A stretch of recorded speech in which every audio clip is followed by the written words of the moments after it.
Muy buenos días a todos. Estoy encantada de esta invitación que me hizo Cuidando tu Bebé, que es parte del programa de pediatría, de educación a la comunidad y a todo el personal que atiende en salud a nuestros niños. Hoy vamos a tratar el tema del cáncer de los niños. Ayer, como ya saben muchos, fue conmemorado el Día Internacional del Cáncer Infantil y nosotros como Fundación Valle de Lili también queremos manifestarnos en esa fecha tan importante para nuestros pequeños pacientes. Quiero recordarle a toda nuestra comunidad que cumplimos estrictamente todas las medidas de protocolo de bioseguridad indicados por el Ministerio de Salud y por nuestro Comité de Infecciones y que tienen toda la seguridad para venir a atender y a consultar todos los diagnósticos y condiciones de salud que así lo requieran nuestros pequeños. Bueno, vamos a entrar en tema. ¿Qué es el cáncer? El cáncer es una enfermedad muy compleja, muy difícil, aún muy estigmatizada y donde antes se veía como una condición que no tenía solución o cura. Afortunadamente, con los avances científicos y de tratamiento médico, pues en el cáncer infantil esta historia es diferente. La mayoría de nuestros niños pueden llegar a ser curados. De hecho, en países desarrollados, entre el 70 al 80% de los niños con cáncer pueden curarse. ¿Y esto cómo se logra?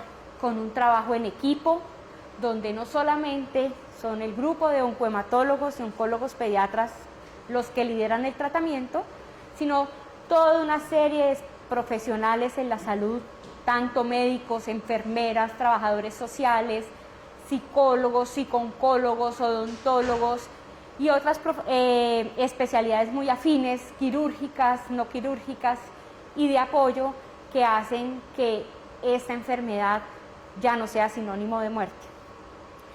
¿Cómo fue que empezamos a conmemorar el Día Internacional del Cáncer Infantil? Esto empezó en Luxemburgo en el 2001, donde se reunieron en la institución encargada contra el cáncer infantil y se definió que el 15 de febrero era el día para conmemorar la lucha.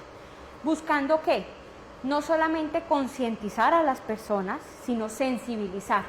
Y esta sensibilización principalmente es buscando un diagnóstico más temprano u oportuno. No es tan fácil diagnosticar cáncer. De hecho, siempre insistimos que muchos de los diagnósticos son enfermedades muy raras y que requieren una gran sensibilización del personal de salud para encontrar el diagnóstico. Sin embargo, siempre se ha detectado que los padres son unos muy buenos informantes y en muchas ocasiones son los que dan la señal de alarma. Vamos a hablar un poco de las señales de alarma. Son varias. Las principales alarmas que tienen los niños con cáncer dependen del sitio donde se origina el tumor. Vamos a empezar de la cabeza. Los tumores del sistema nervioso central o los tumores cerebrales son generalmente más frecuentes en los niños más pequeños, por debajo de los 5 años. ¿Cuáles son los síntomas de alarma para estos niños? Empiezan con dolor de cabeza, cambios en su comportamiento o pérdida de habilidades ya adquiridas. Por ejemplo, los bebecitos que gateaban ya no gatean, no dejan de sentarse, o les aumenta el tamaño de la cabeza. En los niños más grandes, ese dolor de cabeza es principalmente en la mañana, después de estar acostados, y muchas veces se acompaña de un vómito que nosotros describimos en proyectil, o sea, el niño vomita inmediatamente, se levanta o permanece con náuseas en el día. También a veces se ven cambios en algunas inervaciones, ¿sí? Unos nervios que dan ciertas funciones principalmente motoras en la cara, por ejemplo, hacen estrabismos o parálisis de alguno de los nervios de la cara, principalmente parálisis faciales o dificultades para hablar o para tragar. Posteriormente también existe un tumor que se origina en el globo ocular, que se llama el retinoblastoma, que es un tumor que se origina en el globo, en la retina, y que es de los niños más pequeños. Generalmente se diagnostica antes de los 2 o 3 años de edad y muy raras veces en un grupo posterior a esta edad.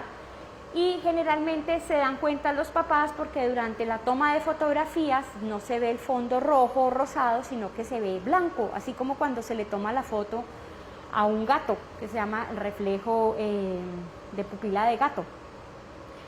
También hacen desviación de los ojos, estrabismos, muchas veces son considerados normales. Ningún estrabismo en un niño puede ser normal y siempre requiere la valoración por un personal especializado, un oftalmólogo pediatra, un oftalmólogo oncólogo o un oftalmólogo que tenga conocimiento de la patología para que descarte este diagnóstico. También pueden hacer ojo rojo, dolor ocular y en casos más desafortunados pues la presencia de una masa a nivel de la órbita. Otros tumores que pueden originarse en la cabeza son los sarcomas. Los sarcomas que generalmente se originan de tejidos blandos, entonces pueden dar a nivel de la nariz sensación de nariz llena, sangrados por la nariz frecuentes con la asociación, la aparición de una masa. Lo mismo puede pasar en los oídos, salida de sangre o un material de olor fétido o maloliente por el conducto auditivo externo, aparición de masas en el cuello o en los pómulos o en las mejillas o dentro de la boca, y esto también le hace pensar a uno que el niño puede tener un sarcoma de partes blandas. También los niños pueden hacer aparición de tumores a nivel de la cabeza, del huesito, que pueden generalmente ser no dolorosos y muchas veces son unos hallazgos incidentales. Y también más adelante pues los niños pueden aparecer ganglios grandes, generalmente de crecimiento muy rápido, que borran el ángulo de la mandíbula, generalmente no dolorosos, que pueden comprometer inclusive las fosas supraclaviculares, y que se pueden asociar a otros síntomas como pérdida de peso, sudoración en la tarde. Si los niños venían con un índice de crecimiento llevado en su programa de crecimiento y desarrollo, bueno, se estancan, ya no continúan, y esto puede ser una señal de alarma más si se asocia a decaimiento, fiebre o dolores óseos. A nivel del tórax es más difícil diagnosticar la aparición de cáncer pediátrico. Vuelvo, insisto, a veces los síntomas son muy sutiles y necesitan un gran índice de sospecha, pero generalmente producen tos, dificultad para respirar, cansancio en actividades cotidianas, dejar de jugar, que es una de las actividades principales que hacen nuestros niños, o quejarse de dolor en el pecho. Cuando aparecen lesiones que hacen sospechar cáncer, por ejemplo, en el abdomen, que pueden ser los tumores como el hepatoblastoma, que es de los niños más pequeños, bebecitos, generalmente menores de 1 año, es raro en niños más grandes, otro tipo de tumores del hígado. Entonces es el crecimiento hacia el lado derecho del abdomen, no doloroso, de crecimiento paulatino, o a veces en el otro lado cuando se asocia a la presencia de un tumor del riñón que se llama tumor de Wilms. que como saben tenemos dos riñones, puede ser derecho o izquierdo o los dos al tiempo. Este se asocia generalmente a que la mamá durante el baño del niño pequeño, niños generalmente por debajo de los 5 años, se palpa una masa, muchas veces se asocia a salida de sangre por la orina, esto se le denomina hematuria, o si han estado muy juiciosos en su crecimiento y desarrollo, en seguimiento con su pediatra, notan que la presión arterial se les sube, se les aumenta. Igualmente también pueden ser síntomas o signos de cáncer infantil, cambios en el patrón normal de deposición. Niños que hacían su deposición todos los días pasan a hacer deposiciones interdiarias, unos estreñimientos no muy claros, que a pesar de todos los tratamientos médicos persisten o empeoran, y más se asocian a la aparición pues, de una masa abdominal. También es muy importante en nuestros adolescentes tener presente dolores crónicos abdominales. Los tumores germinales, principalmente en nuestras niñas, los tumores de ovario, el signo que más se encuentra asociado y que puede hacer sospechar es el dolor a nivel bajito, ¿no? Las mamás dicen, tiene un dolor bajito en un adolescente, pues generalmente es bueno hacerle su chequeo médico y evaluar para descartar que no tenga un tumor de ovario. E igual a nuestros adolescentes varones que pueden tener la aparición de una masa a nivel de sus testículos. Por eso es tan importante enseñarle a nuestros hijos cómo deben ser y qué alteraciones sí presentan, por ejemplo el aumento del testículo no doloroso, informar rápidamente para que así se pueda hacer un diagnóstico más oportuno. Y no he hablado de la neoplasia más frecuente de los niños, que son las leucemias. Las leucemias constituyen el 23-25% de todos los tumores pediátricos, es la neoplasia más frecuente, y esta generalmente se asocia a cansancio, dejar de jugar, fiebre, una causa no muy clara. Muchas veces los niños se quejan de dolores en los huesos, disminución en su rendimiento académico y en sus actividades diarias, y muchas veces se asocian a la aparición de manchas de color morado en las extremidades o inclusive unas lesiones muy pequeñitas que parecen lunares, que nosotros les decimos petequias. Y más cuando se nota un paciente muy pálido, ¿sí? Cambia, ya no es rosadito, sino que se ve de mal color. Las mamás son muy claras en decirnos que veo a mi niño amarillo, y más si se nota la aparición de unos ganglios grandes que pueden ser en el cuello, en las axilas, en las ingles principalmente. Y por último, hablarles de otros tumores que son muy raros, que también se ven en nuestros adolescentes, que muchas veces se asocian a algún tipo de actividad deportiva y algún golpe o un trauma, que son los tumores óseos. Los tumores óseos, principalmente el osteosarcoma, que es el más frecuente, y seguido por el sarcoma de Ewing o Ewing, que le dicen muchas personas. Y generalmente es la aparición de una masa, generalmente alrededor de la rodilla o alrededor del hombro, que es de crecimiento rápido y dolorosa. Muchas veces dicen que fue por un golpe que el niño recibió jugando fútbol, pero generalmente si es un adolescente y presenta estos síntomas, pues es muy importante que el paciente, el niño o el adolescente consulte a su médico, y este médico a su vez pues nos dé le tome unas imágenes, probablemente con una radiografía nos podamos orientar y descartar este tipo de neoplasias.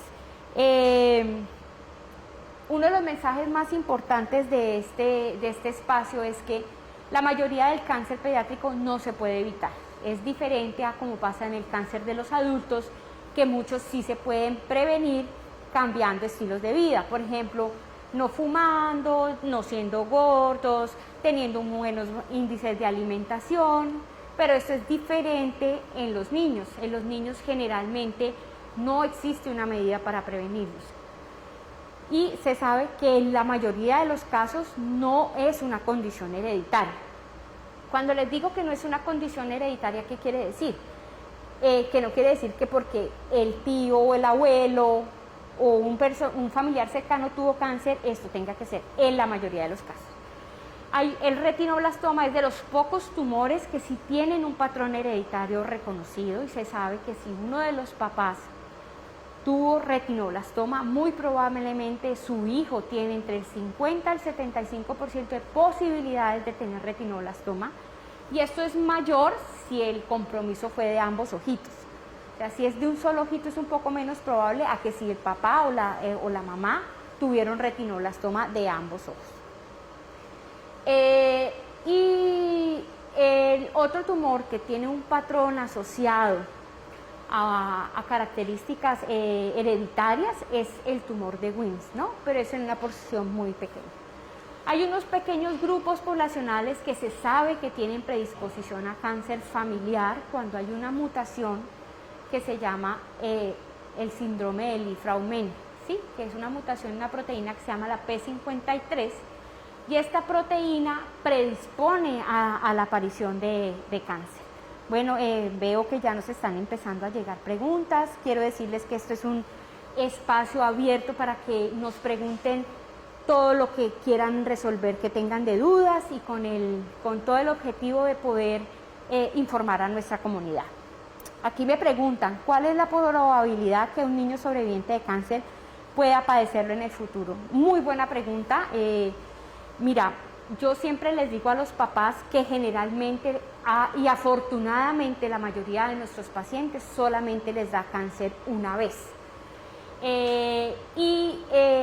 Es tratado en primera línea, pero sí es muy importante su seguimiento el resto de sus días, sobre todo los primeros años después de haber terminado el tratamiento, porque así nosotros los oncólogos queramos evitar consecuencias o secuelas, nuestros tratamientos y la misma enfermedad que padecieron pueden traer consecuencias a mediano y a largo plazo.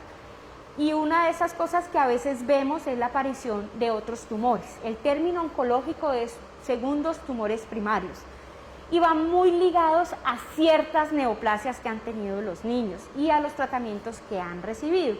Por ejemplo, antes la radioterapia, que sigue siendo una herramienta absolutamente importante para los niños que así lo necesitan de tratamiento de cáncer, sí en el tiempo nos permitió entender que puede favorecer la aparición de otros cánceres.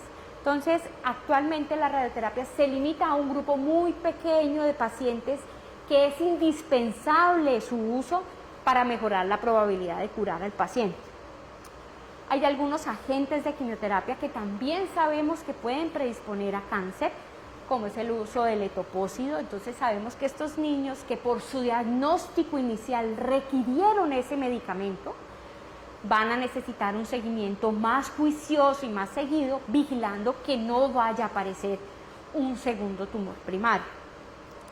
Hay otros que es por su diagnóstico como tal oncológico. Por ejemplo, pasa mucho en los retinoblastomas bilaterales, en los linfomas de Hodgkin y en los osteosarcomas que se asocian a esa mutación que les estoy diciendo de P53, que puedan aparecer otros tumores primarios en el tiempo, ¿no? Y esto no hay un tiempo limitado para aparición. Hay niños que les aparecen dentro de los 5 primeros años después del diagnóstico.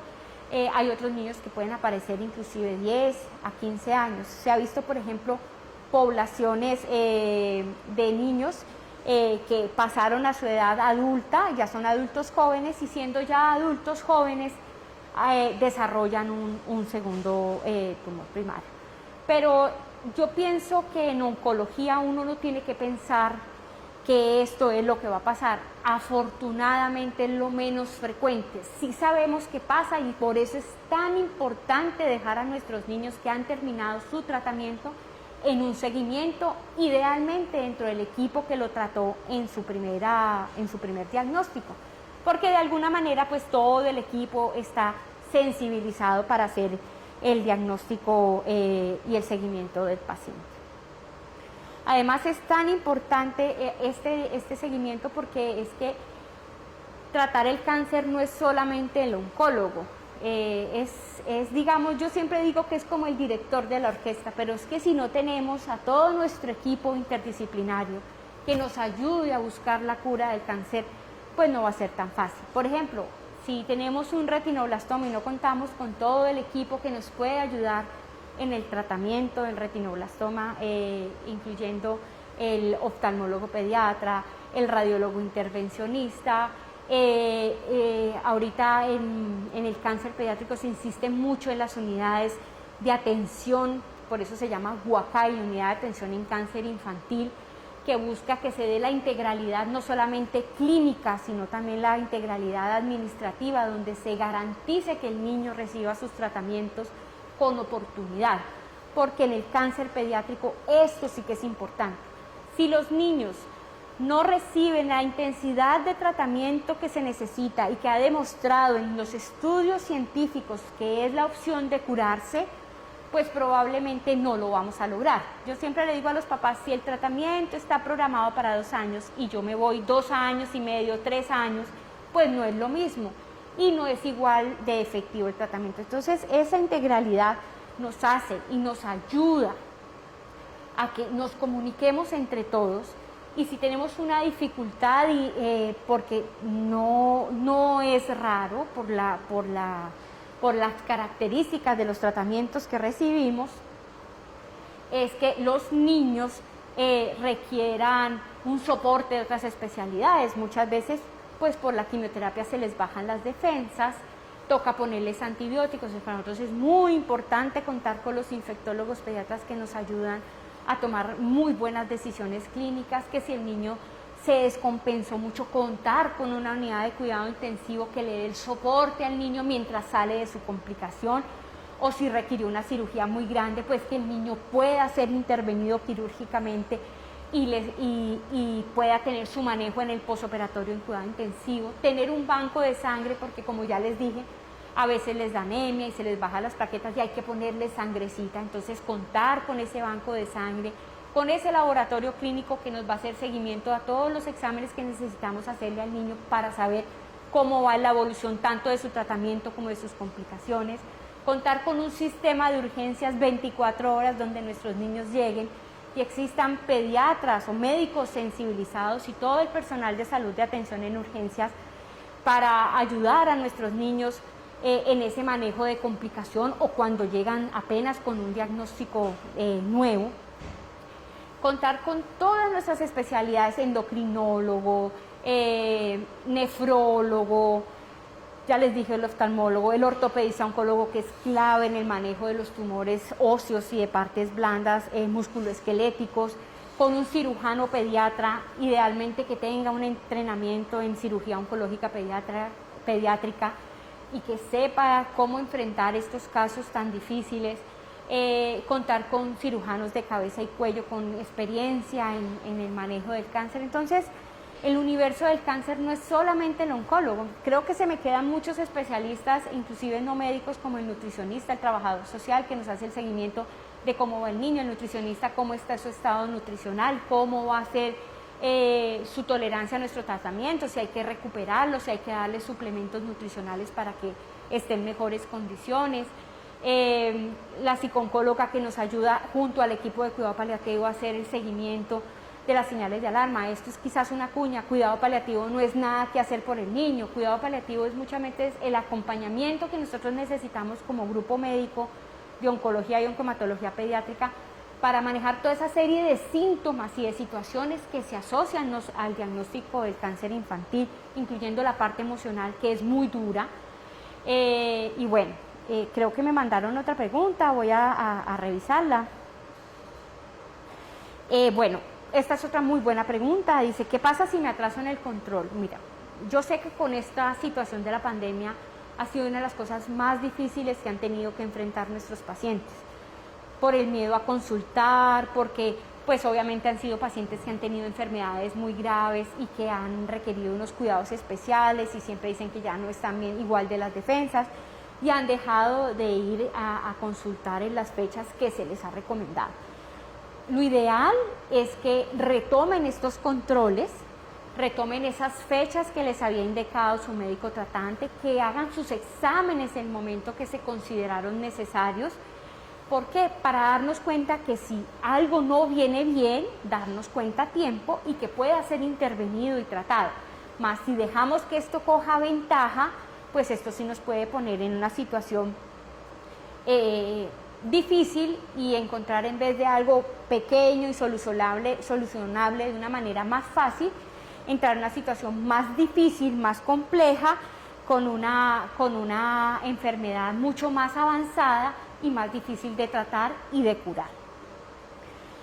También me preguntan aquí que desde su experiencia profesional, ¿qué tan beneficioso es el papel del químico farmacéutico en el equipo interdisciplinario? Es fundamental. Como les dije, somos tantos dentro de la unidad de atención de cáncer infantil que probablemente se me va a quedar algunos sin nombrar, pero son fundamentales. El químico farmacéutico es una persona que va de la mano de nosotros.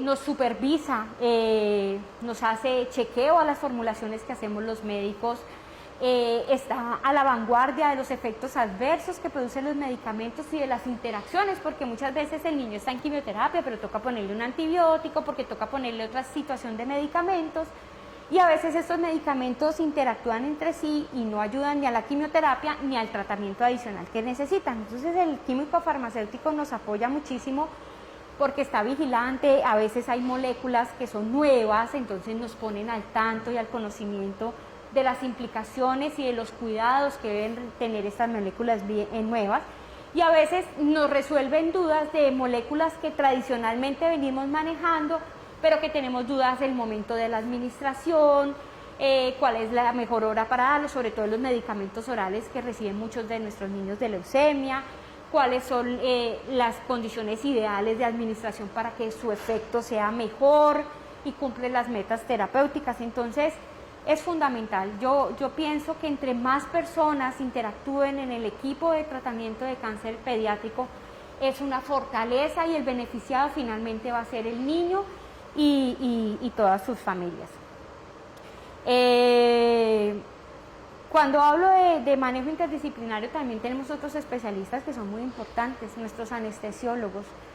De las cosas que más han ayudado, yo creo que a la humanidad y a la medicina, es vivir y hacer cosas sin dolor. Nuestros niños, sobre todo los que tienen tumores hematolinfoides, leucemias y linfomas, requieren con cierta periodicidad una serie de procedimientos que sin anestesia son dolorosos. Yo creo que los chicos y los niños ya han enfrentado una situación difícil de salud, que pueden y que producen el dolor moral, que yo le digo a esto, y encima tener que enfrentar a una situación de salud donde se le hacen procedimientos que son dolorosos, donde para nadie es un misterio que a uno de niño le tiene miedo a las agujas, y pues son agujas, y obviamente garantizarles que esos procedimientos sean sin dolor favorece la adherencia también al tratamiento. Si yo como mamá voy a un sitio donde sabemos que a mi hijo le van a hacer unos procedimientos bajo anestesia y sin dolor, va a ser mucho más fácil a saber que voy a llevar a mi niño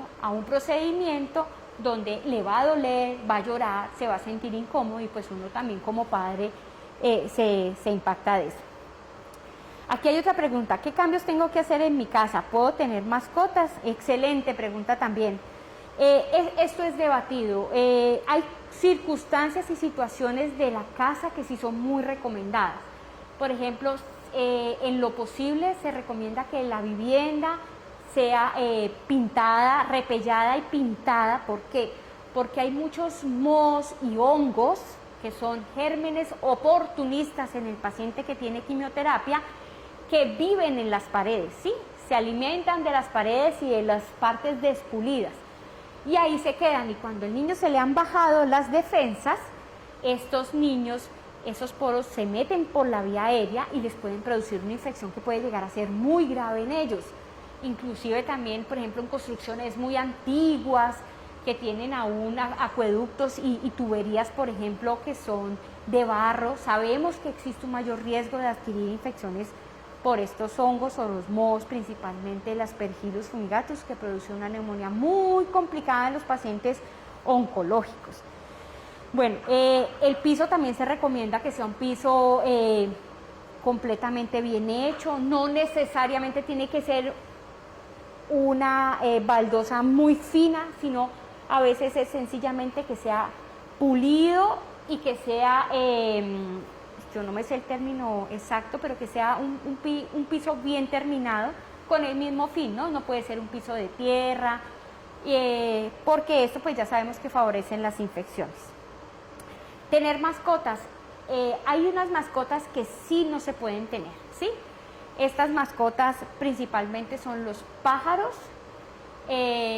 los lagartos y las tortugas. ¿Por qué? Porque este tipo de animales se sabe que pueden transmitir unas bacterias o unos hongos que pueden ser muy graves en el paciente que está en condición o bajo efecto de quimioterapia. Les da una infección muy grave que les puede producir, inclusive comprometerles su vida.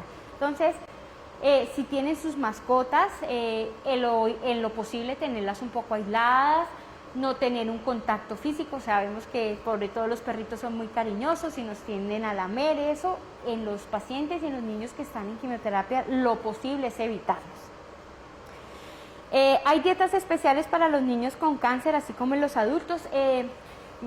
Esto ha sido muy debatido. De hecho, hay muchas creencias populares que los pacientes o niños con cáncer no pueden comer dulces porque alimentan el cáncer, que no pueden comer carnes rojas porque eso favorece el cáncer, que deben evitar los lácteos.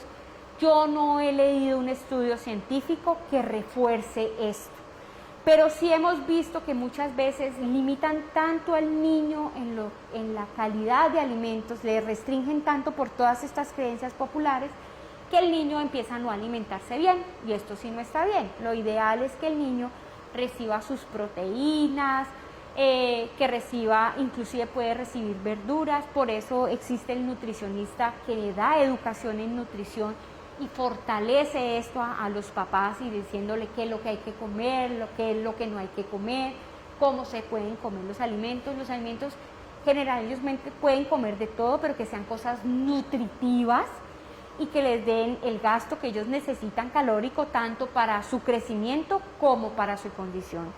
Hay cosas que si no son muy buenas, por ejemplo, el mecato. Yo los molesto mucho de las cosas de paquete, porque a veces simplemente la misma estructura del paquete, por ejemplo una papa frita, les puede causar una herida en el paladar, ingresarles una infección y complicarlos la situación, no solamente del paciente, sino que estas infecciones nos atrasan los tratamientos. Y como ya les dije, no es bueno atrasar los tratamientos en lo posible, si su condición clínica lo permite.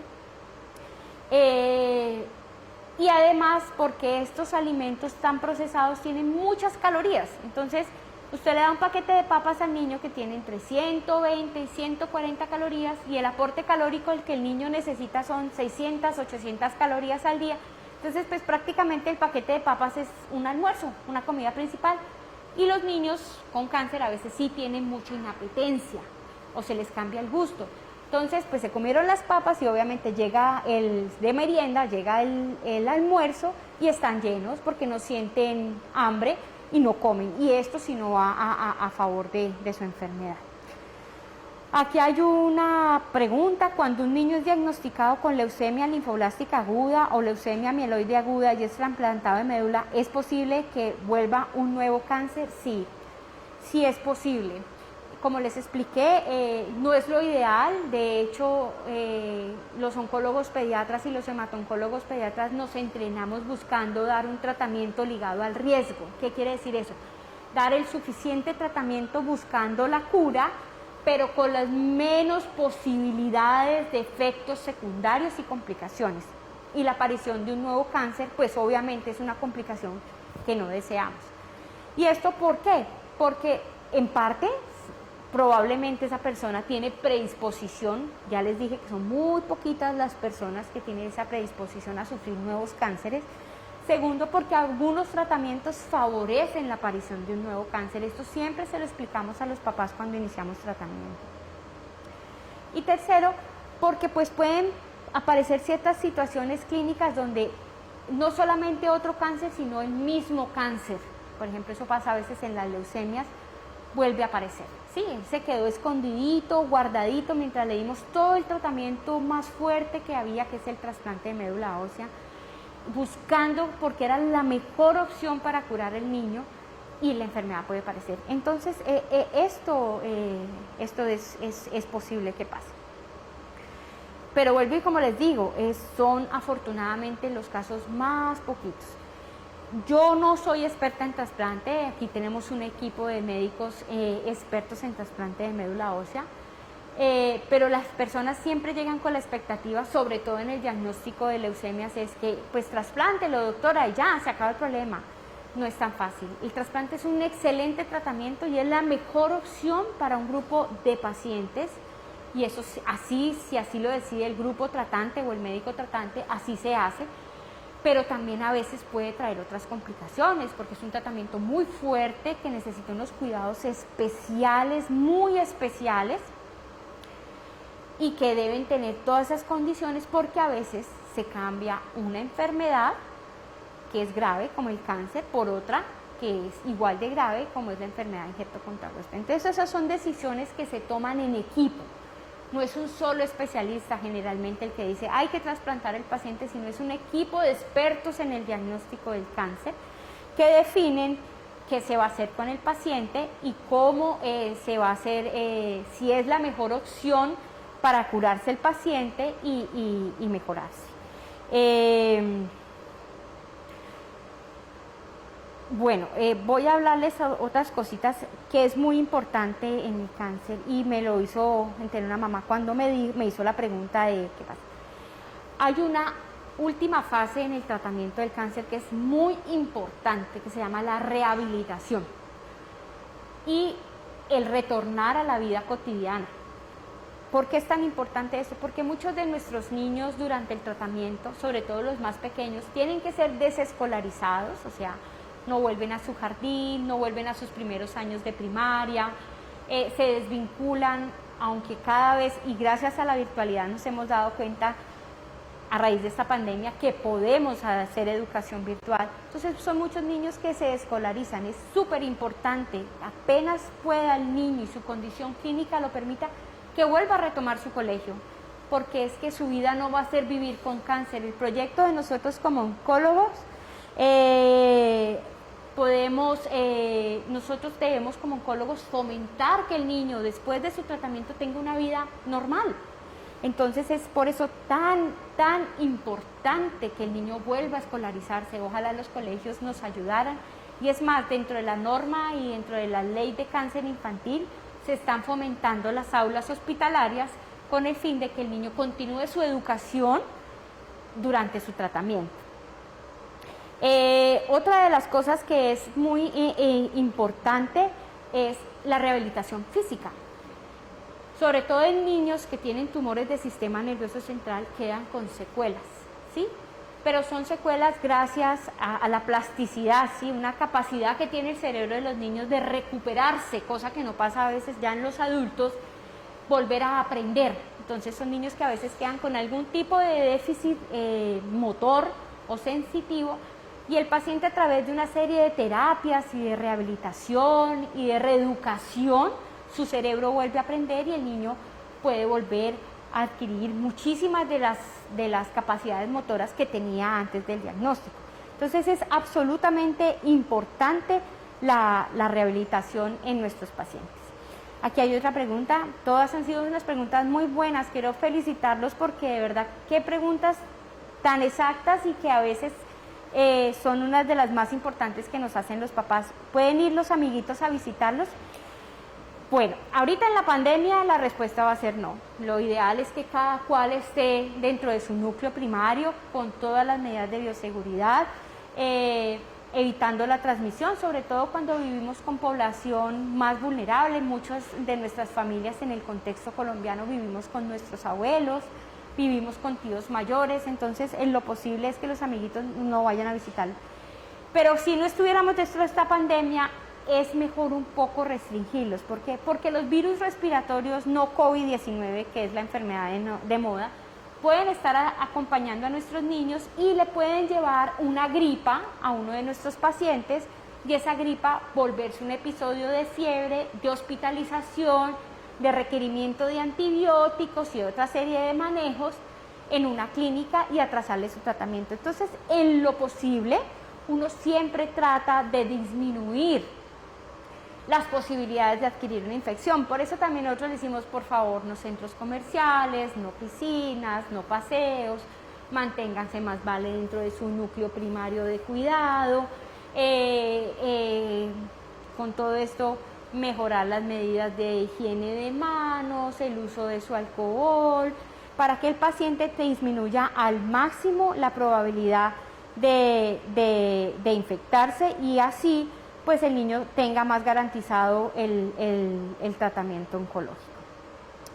También quería contarles que la Organización Mundial de la Salud, más vale la Organización Panamericana de la Salud, ha diseñado un programa que se llama AEPI. Ese es un programa que busca que las personas, a través de un sistema de semáforos, se sensibilicen, si es amarillo, azul o rojo, con ciertos diagnósticos, la probabilidad de tener cáncer pediátrico. Estos folletos se encuentran en la web, son folletos muy claros para entender. Muchas veces ni se necesita mayor instrucción médica, pero en general están diseñados para el personal de la salud y nos permite hacer pensar cuáles son los síntomas de riesgo, muy probablemente de cáncer, o un síntoma que en alguna manera nos puede hacer pensar que el niño puede tener cáncer, o definitivamente pues descartan este diagnóstico. Aquí tengo otra nueva pregunta. Vamos a leerla. Ay, me mandaron un agradecimiento. Lorena, gracias. Hicimos un trabajo muy lindo con esta niña hace muchos años y es una niña fantástica y una gran sobreviviente y te agradezco estas palabras. Gracias por todo, siempre en nuestros corazones. Gracias, Lorena. Bueno, no sé, no hay más preguntas. Les quiero agradecer este espacio, decirles que aquí en la Fundación Valle de Lili existe un equipo que se llama la Unidad de Atención del Cáncer Integral de Cáncer Infantil, que está a su disposición para ayudarlos y apoyar a todos nuestros pacientes con sospecha de cáncer o que ya están en tratamiento. Siempre estamos en todas nuestras condiciones para dar lo mejor de cada uno de nosotros y buscar así la cura del cáncer infantil con un diagnóstico en lo posible lo más oportuno. Muchísimas gracias y feliz tarde.